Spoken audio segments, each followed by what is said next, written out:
Hey guys, Do a Dreamer here. I was just watching a match on YouTube, one match that actually made me want to be a wrestler.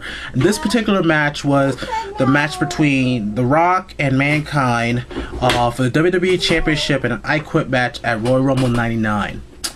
And this match really did influence me to want to be part of the business. Not because of the hardcore aspect, but more on the storytelling, because I thought that Mick and The Rock told a great story, and I want to tell stories like that. So I was just rewatching it, and then I was actually wanting to read the comments from people, and there was one particular comment that actually made me think. And actually scratch my head, especially that this one has a lot of negative views. But I'm actually going to read it to you. I'm actually going to put it on a screenshot right here. So this is what this person said. This person by the name of Krishy97 stated that Mick Foley suffered a concussion on Monday Night Raw and had a match on Sunday. But Dolph Ziggler had a concussion. He was out for about 2 to 3 weeks. Wrestling today is just pussy wrestling. Now, I can see why a lot of people didn't like this comment due to the fact that a lot of people love Dolph Ziggler, and big fans of Dolph Ziggler, and I get that. And they might take it as if, like, you know, they're saying that Mick Foley is tougher than Dolph Ziggler. I know there's a lot of haters, especially a certain somebody,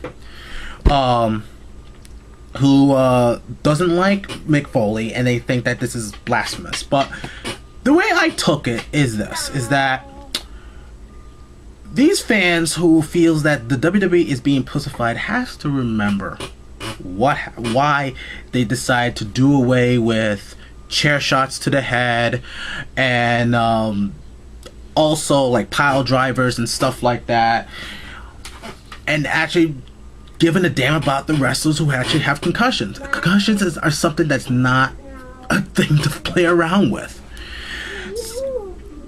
And the reason why I think is because of what happened 6 years ago with the Benoit tragedy. Okay, Chris Nowinski, as everyone knows, was wanted to study his brain, and he had to retire from wrestling because he had concussions. And it turns out that, yeah, it was true that Benoit's brain was as if it was a 85-year-old man with Alzheimer's disease, and it was ruled that it was dementia that caused him to kill his family and kill himself.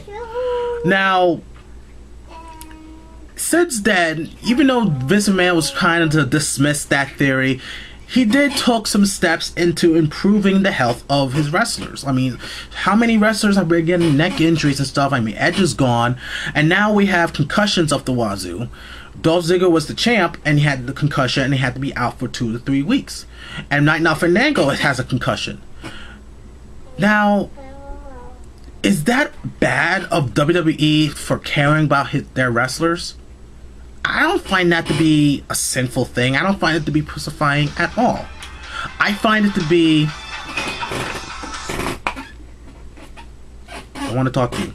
Anyway, I found it that WWE is actually caring about the health of their wrestlers, okay? Back in the day, not so much. Yes, if you had a concussion and if you can still work, they'll let you. But now they're trying to tell you guys you need to slow it down because they probably don't want to have another incident like what happened with Chris Benoit.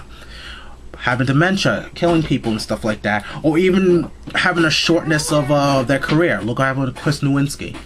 So I don't think of it as being a pussification of the business. More of now we're really trying to make things right by helping these guys prolong their career and take care of themselves. Because not a lot of wrestlers take care of themselves, you know.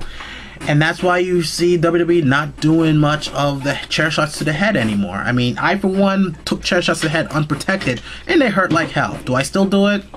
Sadly, yes. But that's me, you know what I mean? But don't blame WWE for trying to protect their roster from injuries as best as they can, especially when it comes to head injuries and neck injuries, okay? And this thing here is not, in this comment, you know... I really don't take it as saying that Mick Foley is tougher than Ziggler because he can work through concussions.